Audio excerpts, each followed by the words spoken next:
आज के चुनाव परिणाम, खासतौर पे हरियाणा के चुनाव परिणाम को देख के आज सुबह से मैं हैरान, और आज शाम को कांग्रेस की प्रेस कॉन्फ्रेंस सुनने के बाद थोड़ा परेशान भी हूं। चारों तरफ से दोस्तों के फोन आ रहे हैं, मैसेज आ रहे हैं, ये क्या हुआ?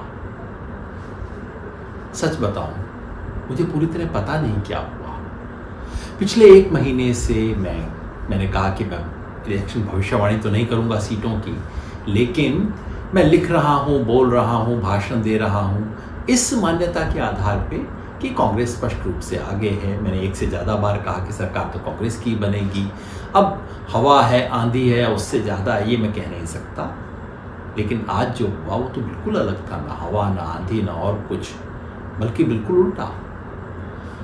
जितने लोगों ने घूम के देखा, उनमें से कोई व्यक्ति ऐसा मुझे अभी तक नहीं मिला जिसने कहा, और बीजेपी का समर्थक भी नहीं मिला जिसने कहा हो कि बीजेपी की मेजॉरिटी आने वाली है। बहस सिर्फ इस पे होती थी कि कांग्रेस कितना आगे रहेगी। पिछले 2 बार में, 2014 में, 2019 में बीजेपी को लोकसभा चुनाव में जितने भी वोट मिले हैं, विधानसभा चुनाव में 4 महीने बाद उसके वोट हमेशा गिरे हैं। अपेक्षा थी कि इस बार भी ऐसा होगा। हम ग्राउंड पे घूमे, हमारे कई साथी मिलकर ग्राउंड पे घूमे, देखा, साधारण लोगों से बात की, क्योंकि ऐसा किए बगैर मैं अपना मुंह नहीं खोलता हूँ। साधारण लोगों से बात की और हमारा अनुमान उसके बाद भी ये था कि हाँ, जमीन पे तो यही दिख रहा है कि कांग्रेस आगे है। लोकसभा चुनाव के बाद कांग्रेस अप हुई है, बीजेपी डाउन हुई है, और अगर ऐसा है तो कांग्रेस का मेजॉरिटी में आना स्वाभाविक था। जैसा मैंने कहा, जितने भी रिपोर्टर, एडिटर, संवाददाता, जिसने भी बोला, जिसको भी मैंने सुना या पढ़ा, एक भी नहीं मिला। आप आज भी पलट के देख लीजिएगा, अगर एक भी व्यक्ति ने कहा हो कि बीजेपी की मेजॉरिटी आ सकती है। तमाम एग्जिट पोल ने भी यही कहा। एक भी एग्जिट पोल नहीं है जिसका न्यूनतम वाला जो आंकड़ा है वो भी कहता हो कि कांग्रेस 45 से नीचे जा सकती है। मगर ये सब गलत हो सकते हैं, हम तो गलत हो ही सकते हैं, इंसान है, गलती हो सकती है। एग्जिट पोल तो गलत होते ही हैं, मैंने खुद ही साबित किया कि गलत है। मगर आज शाम को जब कांग्रेस ने प्रेस कॉन्फ्रेंस की और कुछ गंभीर आरोप लगाए हैं, कांग्रेस में वहाँ के कम्युनिकेशन इंचार्ज जयराम रमेश जी और पवन खेड़ा जी ने कॉन्फ्रेंस करके कहा कि हम इस परिणाम को स्वीकार नहीं कर सकते। उन्होंने कुछ कॉन्स्टिट्यूएंसी से प्रमाण दिए हैं। एक कॉन्स्टिट्यूएंसी का प्रमाण मैंने खुद देखा है, वो है नारनौल, महेंद्रगढ़ जिले में। कांग्रेस ने कहा है ऐसी ही सूचनाएं उनके पास हिसार से भी हैं, पानीपत से भी हैं, और कहा है कि कल तक वो इस सारी सूचना को सार्वजनिक करेंगे। आरोप ये है कि कुछ काउंटिंग के दौरान कुछ ऐसे ईवीएम मिले जिसमें 99% बैटरी पाई गई खुलने के बाद। अब इतने घंटे काम करने के बाद 99% बैटरी क्यों थी? और जिन बैटरीज में 99% बैटरी पाई गई, वहां कांग्रेस की परफॉर्मेंस खराब थी अपेक्षाकृत दूसरी कॉन्स्टिट्यूएंसी, दूसरे ईवीएम के, जहां बैटरी कम थी। मतलब अनकहा आरोप ये है कि उन ईवीएम के साथ कुछ खिलवाड़ किया गया है, छेड़खानी की गई है, वोटिंग समाप्त होने के बाद उनसे कुछ किया गया है। अभी गंभीर आरोप है, मैं नहीं कह रहा हूं कि सच है। हमारे पास अभी कोई प्रमाण इतना नहीं है उसको जांच करने का।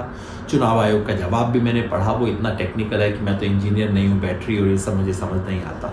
लेकिन मामला गंभीर है जिसकी जांच होनी चाहिए। तो पहली बात तो मैं कहना चाहता हूँ वो ये कि चुनाव आयोग की जिम्मेवारी बनती है कि इस सब के बारे में देश को आश्वस्त करे। चुनाव फेयर हो, निष्पक्ष हो, और जनता को दिखे कि निष्पक्ष है, दोनों जरूरी हैं। ये चुनाव आयोग कुछ समय से ऐसे काम नहीं कर रहा है। जनता के सामने पूरी स्थिति साफ करना, लोकसभा चुनाव के अंदर भी जितने वोट पड़े और जितने वोट गिने गए, दोनों में अंतर था। चुनाव आयोग ने आज तक स्पष्ट नहीं किया कि ऐसा क्यों हुआ है। तो चुनाव आयोग से इतना मेरा अनुरोध है, हो सकता है आपकी बात सही हो सकता है अभी से कांग्रेस की बात पे विश्वास न करें, लेकिन चुनाव आयोग जनता के सामने पूरे तथ्य रखे। चुनाव आयोग अपना काम करेगा, लेकिन हम भी अपना काम करें। हम भी सोचें, एक क्षण के लिए मान लें कि जो परिणाम आया है वही है।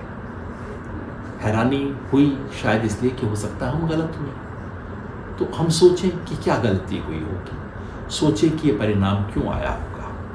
क्या भारतीय जनता पार्टी आरएसएस का मुकाबला करने के लिए जितना काम करने की ज़रूरत थी, विचार में, जनता के बीच में, वो सब काम हुआ। आज के परिणाम से किसान आंदोलन का प्रभाव समाप्त नहीं हो जाता।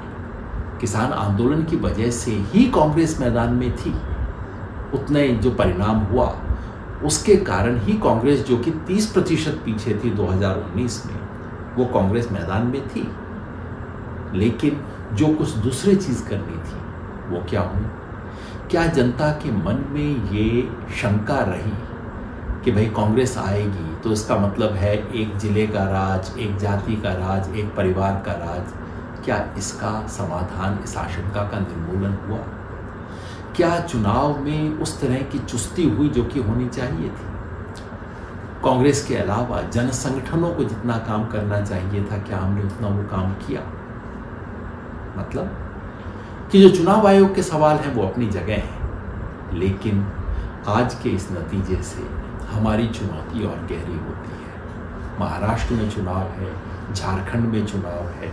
इन सब चुनाव में पहले से भी ज़्यादा और गंभीरता से काम करने की ज़रूरत है। चूँकि हरियाणा में चुनाव का जो भी कारण रहा हो, जो भी वजह रही हो, अब उसे बीजेपी को वाइट वॉश करने के लिए इस्तेमाल किया जाएगा। ये दिखाया जाएगा कि बीजेपी को कोई धक्का पहुंचा ही नहीं था, ये जो लोकसभा चुनाव में हुआ तो कोई बात ही नहीं थी। अब वापस स्थिति वैसे ही आ गई है और इस सरकार का दमनकारी चरित्र वैसे ही आगे बढ़ेगा। इसलिए अब महाराष्ट्र में और झारखंड में और शिद्दत से काम करने की ज़रूरत है। लोकतंत्र को बचाने के लिए चुनाव आयोग की जिम्मेवारी है, लेकिन हम सब की भी जिम्मेवारी है। धन्यवाद।